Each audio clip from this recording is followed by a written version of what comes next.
Oops.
Ooh.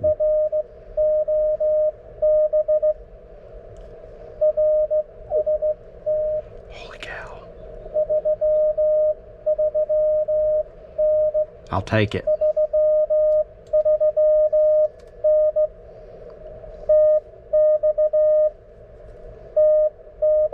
Of course he's in Texas. He's Pat.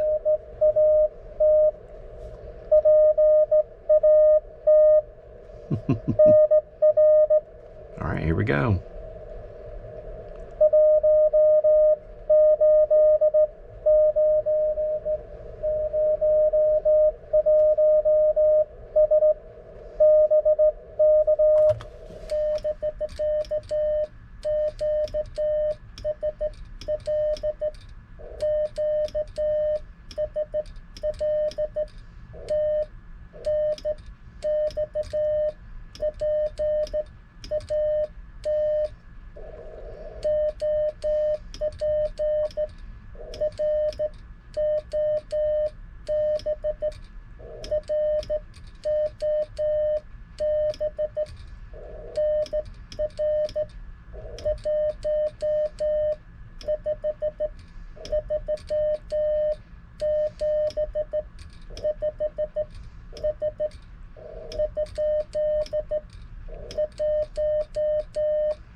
Again.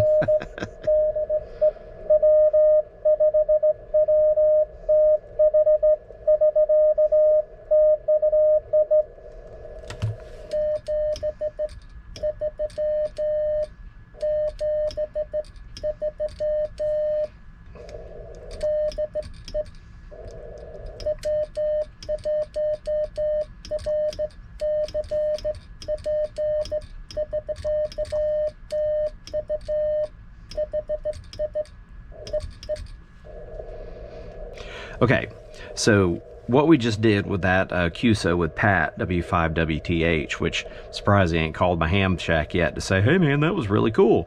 But the radio is at about 11.5 volts. So my battery pack is starting to run down. It's been over here quite a while, so I'm gonna reach over here and show you. I've got 8 AA batteries, so it should be at 12, a little over 12 volts, but I've used this a few times. I've had 3 QSOs on it, so of course the battery's going to fall eventually. So we're getting about 3.8 to 4 watts out. At the low point, 3.8 divided by 4 is 0.95 watts. At the high side, probably when I first key up, you know, it starts out at 1 watt.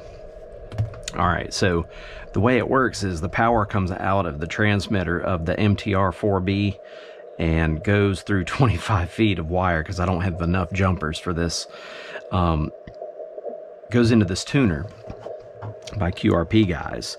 And so this tuner is, when it's in tune, the tune position, the dummy load in here is, I believe, in parallel with the antenna. And so what happens is a lot of the power is being dissipated here to protect your radio from a high SWR situation. And it also reduces the power by 4.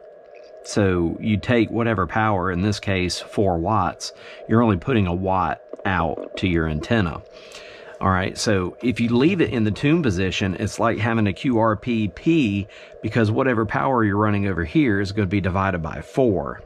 And that's where we come up with the 1 to 0.95 watts. So I told him I was doing QRPp, which I think is 1 watt or less. See, I'm new to this QRP thing. I know what 5 watts QRP is. I know some people say 10 watts is QRP. Some will argue that 20 is. I personally think 5 watts is QRP. And less than a watt is QRPp. Well, over the last 2 nights, I've sat here and tried to do some QSOs, and I called last night on, I think it was 7.056. Tonight I was on 7.052. And of course, I've got that in my log. I've got it typed up. I gave him a 539. He was probably a little higher than that, but it sounded like a 539. There's no SWR meter on this rig. Now, I have a Venus SW3B that has a S meter on it. He gave me a 339, which isn't awful, but you know, that's not have a long QSO. And of course, he's from Texas. His name was Pat, and he gave me his SKCC number is 18901S for Senator. All right, so I sent 1 watt, and I'm going to go ahead and save that. That was a good QSO. It didn't take us long to get somebody back. I think he didn't answer the other guy because he knew I was calling on this frequency. So he may have moved somewhere else. And then I'm going to put a screenshot of where the reverse beacon network has us all the way up to Michigan now. Didn't get a spot in Texas, but he heard that 1 watt. He messaged me on the Straight Key Century Club sked page. Said, Rob, had to run to work, conference call. No rag chew. Your 1 watt was fine business. It's all right. I didn't want to rag chew with a 1 watt anyways. That's probably torture to somebody on the other end. But it is kind of fun to do. You know, with a rig. What's cool in straight key mode on the Mountain Topper, it does show you your power output and your SWR.